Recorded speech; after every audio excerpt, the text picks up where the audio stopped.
దేవుడే అప్పు చేసి పెళ్లి చేసుకున్నాడట. ఎందుకు? ఇందులో ఉన్న ఆంతర్యం ఏమిటి? మనకిచ్చే సందేశం ఏమిటి? తెలుసుకుందాం నేటి మహర్షి టాక్స్ లో.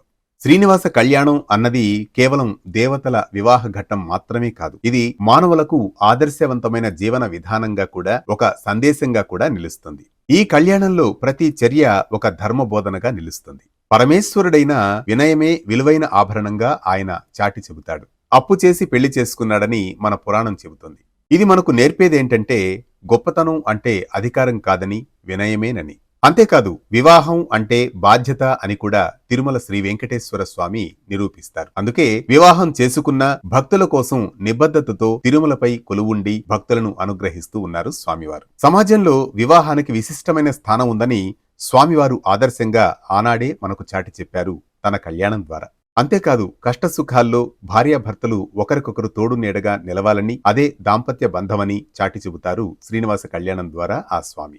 సంపద కంటే గుణమే గొప్పదని, పరస్పర విశ్వాసమే బంధానికి మూలమని చాటి చెబుతారు శ్రీనివాస కళ్యాణం ద్వారా ఆ స్వామివారు. అందువల్ల శ్రీనివాస కళ్యాణం అన్నది లోకానికి ఒక సందేశాన్ని ఇస్తుంది. ఇది వివాహ బంధానికి శ్రీవారి కళ్యాణం ఒక సందేశంగా నిలిచే కథ. ఇలాంటి మరిన్ని అంశాలతో కొనసాగే మహర్షి టాక్స్ ను సబ్స్క్రైబ్ చేసుకోండి.